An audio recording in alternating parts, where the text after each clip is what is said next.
Everyone, আসসালামু আলাইকুম।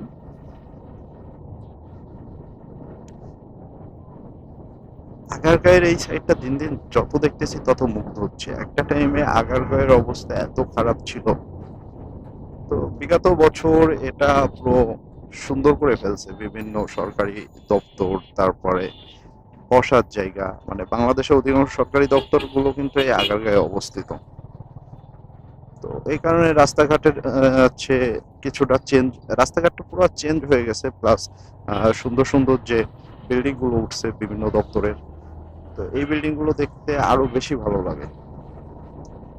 আর এই মিরপুর সাইড আছে, মোহাম্মদপুর, শ্যামলী, এই সাইডের লোকজনের কিন্তু একটা বিনোদন বা বসার জায়গা এটা বলতে পারেন।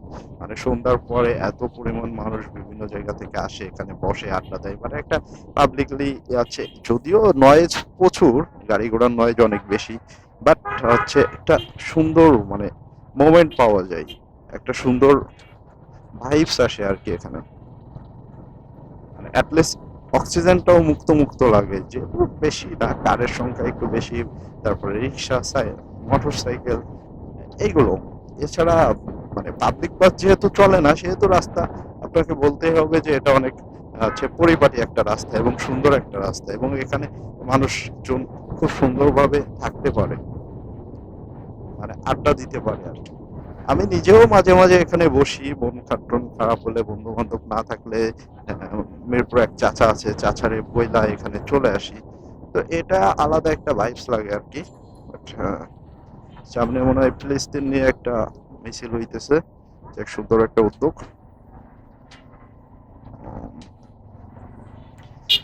তো 11 তারিখে নতুন করে কোনো ফিলিস্তিন নিয়ে একটা বড় ধরনের সংগঠন আছে। যাই হোক, রং রুটের দিকে ঢুকে যাই, কারণ আমি এখান থেকে ডাইনে যাব।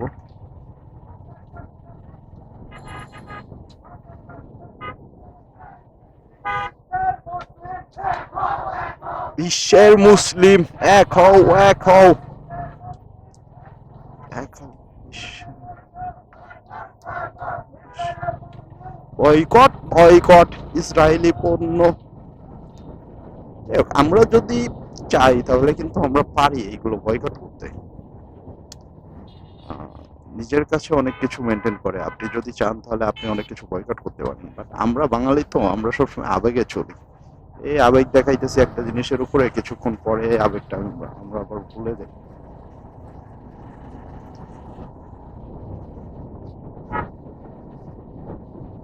তো সম্ভবত 11 তারিখ মানিক মিয়া এভিনিউতে একটা প্রোগ্রাম আছে। সো চাইলে আপনারা জয়েন করতে পারেন, যারা ভিডিও দেখবেন। আমি নিজেও থাকবো ওখানে। ফিলিস্তিন নিয়ে একটা সম্মেলন এখানে, আজহারি হুজুর আসবে, আরো বাংলাদেশের টপ পর্যায়ে যারা হুজুর আছে বা বক্তা আছে, তারা সবাই আসবে। যদিও নিউজটা পুরোপুরি এখনো জানি না কারা কারা আসবে, বাট শুনলাম যে টপ পর্যায়ে যারা আছে তারা সবাই আসবে। সো একজন মুসলিম হিসাবে আমাদের উচিত এখানে যাওয়া এবং প্রতিবাদ করা আর কি। যেহেতু আমরা জিহাদে যাইতে পারতেছি না, সো আমরা মুখে মুখে প্রতিবাদ করি, ঘৃণা করি ইসরায়েলকে।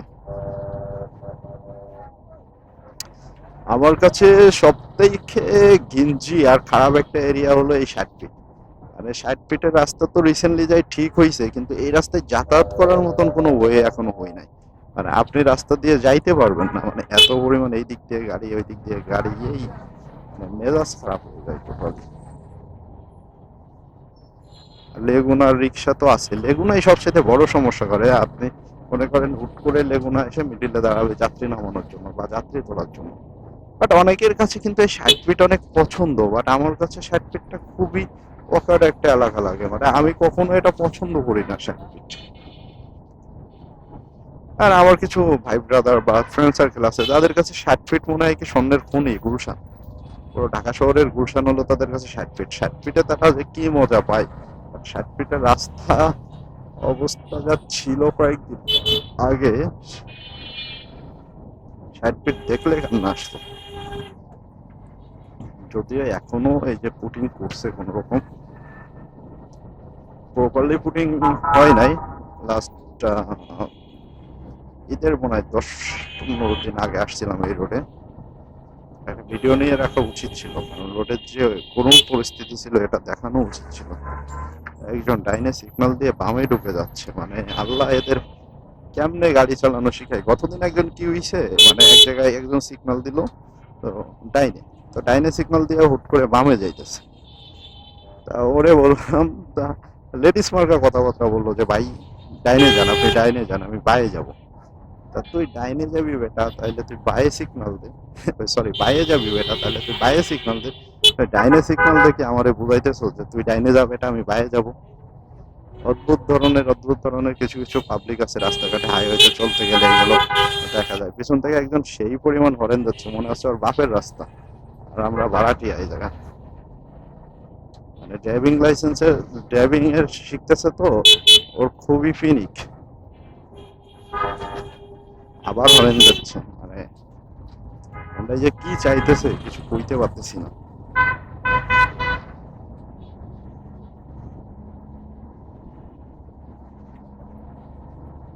রাস্তা এখন এই বলতে বলতে সামনে হাজি, আমাদের শরতীয় লেগুনা। রাস্তার মিডিলে দাঁড় করাই লই, এই যে দাঁড় করাই তুলতেছে যাত্রী, একটা আবার দাঁড় করাই রাখছে। মানে কারে কি কম, যারাই কম তারাই কম হয়ে যায়, যারাই কম তারে বেশিও হয়ে যায়। মাঝে মাঝে মনটাই চাই ইচ্ছা মতন যদি গাইলাইতে পারতাম, তাহলে মনে একটা শান্তি লাগতো, আলাদা রকমের একটা প্রশান্তি আসতো। তো ওদের যদি ইচ্ছা মতন গাইলাইতে পারতাম। বাংলাদেশের রোডঘাটে জ্যামের প্রধান কারণেই একটা, সেটা হলো যে যার ইচ্ছা মতন রাস্তায় গাড়ি চালায়, যে যার ইচ্ছা মতন রাস্তায় দাঁড়ায়, যে যার ইচ্ছা মতন দাঁড়ায় হচ্ছে যাত্রী তোলে। এইসব কারণে আজকে রাস্তার অবস্থা এরকম হয়।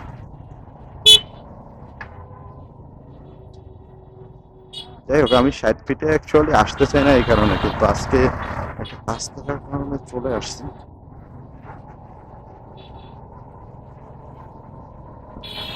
তারপরেও আসার আগে শুনে লইছি যে রাস্তা ঠিক আছে কিনা।